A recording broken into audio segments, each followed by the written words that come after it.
জীবনে কারো প্রতি এতটা প্রত্যাশা রাখবেন না যতটা প্রত্যাশা রাখলে নিজেকেই হারিয়ে ফেলতে হয়। দিন শেষে নিজেকে চিনতেই অনেক বেশি কষ্ট হয়ে যায়।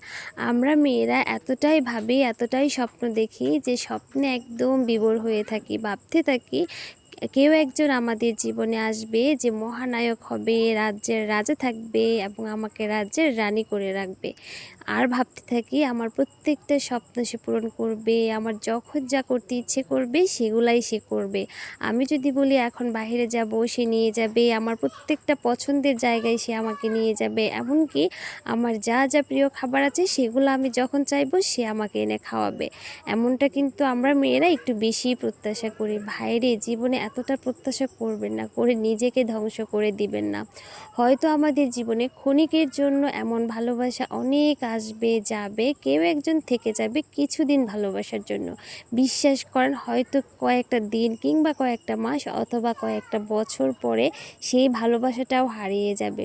আমি দেখি না বাবা মা ছাড়া এমন কোনো ভালোবাসা যেটা সারা জীবন থাকে, মানে একদম টাটকা থাকে। বাবা মায়ের ভালোবাসা কিন্তু কখনোই কমে না, কিংবা তাদের ভালোবাসা কখনোই পূরণ হয় না। আর পৃথিবীতে যত সম্পর্কই থাকুক না কেন, একদিন না একদিন ভালোবাসাগুলো হারিয়েই যায়। দিন শেষে নিজেকে একাই থাকতে হয়, নিজেকে একাই ভালোবাসতে হয়। কারো প্রতি প্রত্যাশা করবেন না, যতটা পারবেন নিজেকে সময় দিবেন। নিজে কিসে ভালো থাকবে, নিজের কিসে ভালো লাগে, কি করতে ভালো লাগে, কি খাইতে ভালো লাগে, সেগুলো নিজের সাথে নিজে করার চেষ্টা করবেন। হঠাৎ করে এক কাপ চা বানাবেন, নিজের পছন্দের কাপে ঢেলে নিজের পছন্দের জায়গায় বসে খাবেন আর উপভোগ করবেন। আর ভাববেন যে আমিই সব থেকে সুখী মানুষ। কারো উপর প্রত্যাশা করে সেই প্রত্যাশা যদি ভোগ না করা যায়, সেটার যে কষ্ট সেটা কিন্তু কখনোই সহ্য করতে পারবেন না। তাই সব সময় নিজের মতো করে বাঁচুন, নিজেকে ভালোবাসুন। আপনাকে আপনি ছাড়া আর কেউ ভালোবাসতে পারে না। হয়তো ভালোবাসবে, সেটা হবে স্বার্থের ভালোবাসা, কিন্তু বিনা স্বার্থে আপনাকে কেউ এতটা ভালোবাসবে না। তাই সব সময় নিজেকে সময় দিন, নিজে কিসে ভালো থাকবেন সে চিন্তা করুন। যতটা পারবেন নিজেকে ভালোবাসবেন, নিজেকে ঘোরাবেন, যেখানে যেতে ইচ্ছে করবে পাখির মতো দুই ডানা মেলে উঠবেন, ঘুরবেন, ফিরবেন, খাবেন। এতে করে নিজেই ভালো থাকবেন। যাই হোক, অনেক কথা বললাম। আজকে ছিল আমার যে বড় বোন কাচ্চা বাচ্চা পড়ায় কতগুলো, সেগুলো নিয়ে আমরা ঠোলাপাতে খেলছিলাম। তো এখানে হচ্ছে বিরিয়ানি রান্না করা হচ্ছিল। বিরিয়ানি রান্না প্রায় শেষের দিকে। আমি গল্প করতে করতে দেখলেন যা যা করলাম, সকালে নাস্তা করলাম, তারপরে হচ্ছে এগুলা কাজ করতেছিলাম আর কি। আমি একটু একটু হেল্প করতেছিলাম আমার বড় বোনকে।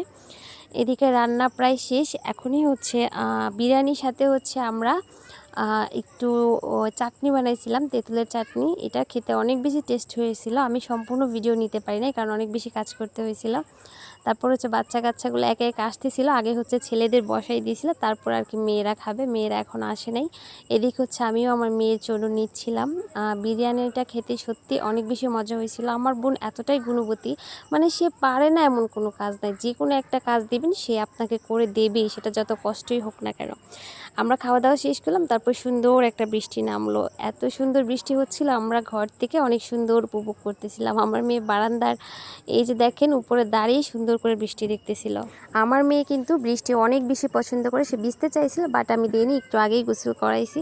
তো এটাই ছিল আজকের ভিডিও। কেমন হয়েছে অবশ্যই জানাবেন। সবাই ভালো থাকবেন। আল্লাহ হাফেজ।